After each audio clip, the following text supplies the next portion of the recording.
آپ حضرات کے سامنے کتاب و سنت کی کرنوں کو بکھیر سکوں، میں آج اپنے تیسرے راؤنڈ کے آخری جلسے سے خطاب کرتے ہوئے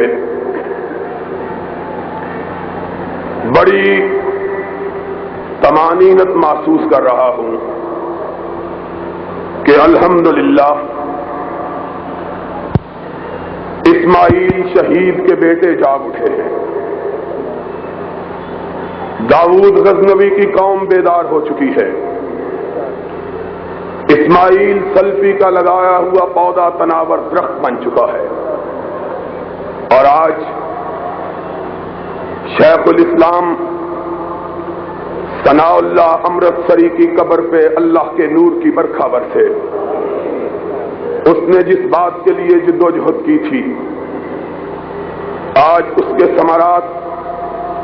ہم اپنی آنکھوں کے ساتھ دیکھ رہے ہیں۔ میں اپنے سفر کے اس آخری مرحلے پر اپنے آپ کو جسمانی طور پر انتہائی زیادہ تھکا ہوا پانے کے باوجود اپنے دل کو اور اپنی ہمت کو بڑا طاقتور اور توانا محسوس کرتا ہوں، اس لیے کہ میرے ایسا شخص یہ کہتا ہے جس نے بڑے بڑے مشترکہ جلسوں کو خطاب کیا ہوا ہے کہ الحمدللہ پاکستان میں کبھی یہ تصور نہ کیا جا سکتا تھا، گوئی کرنے میں اپنے آپ کو حق بجانب سمجھتا ہوں کہ اللہ کے فضل و کرم سے اب پاکستان کے اندر رب کے قرآن کے نافذ ہونے کا وقت آ چکا ہے، نبی کے فرمان کے نافذ ہونے کا وقت آ چکا ہے، اس لیے کہ قافلہ حق کے جوان بھی جاگ اٹھے ہیں، ان کے بوڑھے بھی جاگ اٹھے ہیں، اور جب یہ قافلے جوانوں کو ساتھ لے کر اپنے بوڑھوں کو ساتھ لے کر چل پڑتے ہیں تو پھر دنیا کی کوئی طاقت ان کو منزل مراد تک پہنچنے سے نہیں روک سکتی ہے۔ اور مجھے آج جمعیت کے زیر اہتمام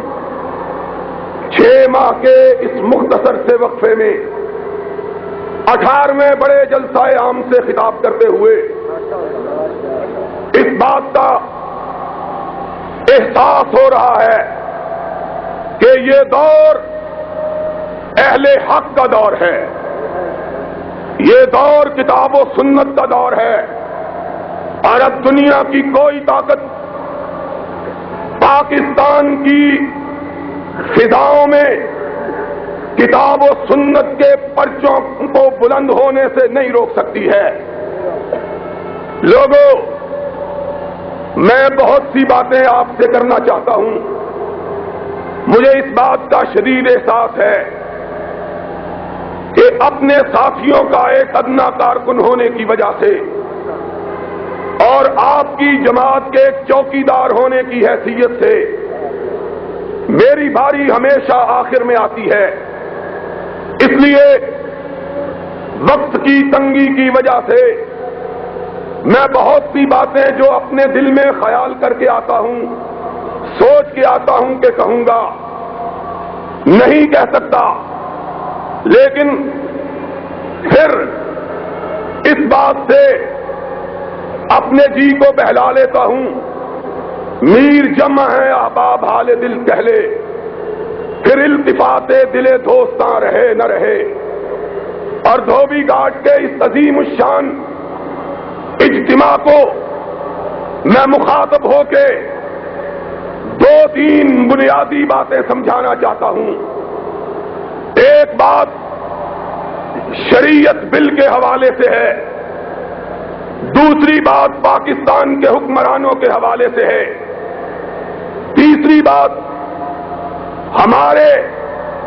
مستقبل کے ارادوں کے بارے میں ہے۔ آج ہم سے یہ کہا جاتا ہے کہ جمعیت اہل حدیث پاکستان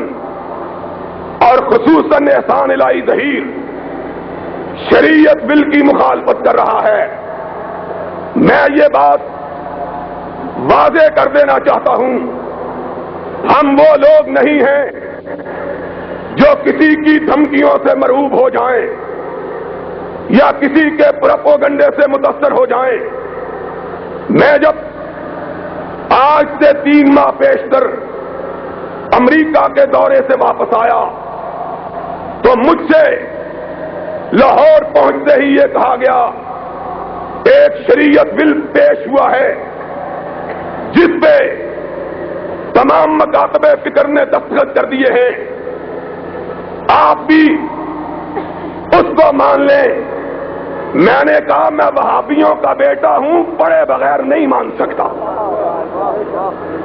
میں نے دیکھا اس میں شک جیم تھی، دال تھی۔ میں نے کہا میں وہ آدمی ہوں جس کا یہ عقیدہ ہے کہ حضرت امام ابو حنیفہ رحمت اللہ علیہ فقہا میں انتہائی اعلیٰ عرفہ مقام رکھتے ہیں، اور جو شخص ان کی شان میں کسی قسم کی تنقید کرتا ہے، میرا عقیدہ یہ ہے کہ وہ اہل حدیث تو بڑی بات ہے، مسلمان بھی نہیں ہے، لیکن سن لو اس کے ساتھ ہی میرا عقیدہ یہ ہے کہ کائنات کے اندر اگر معصوم رب نے کسی کو بنایا ہے تو صرف آمنہ کے لال کو بنایا ہے اور کسی کو نہیں بنایا۔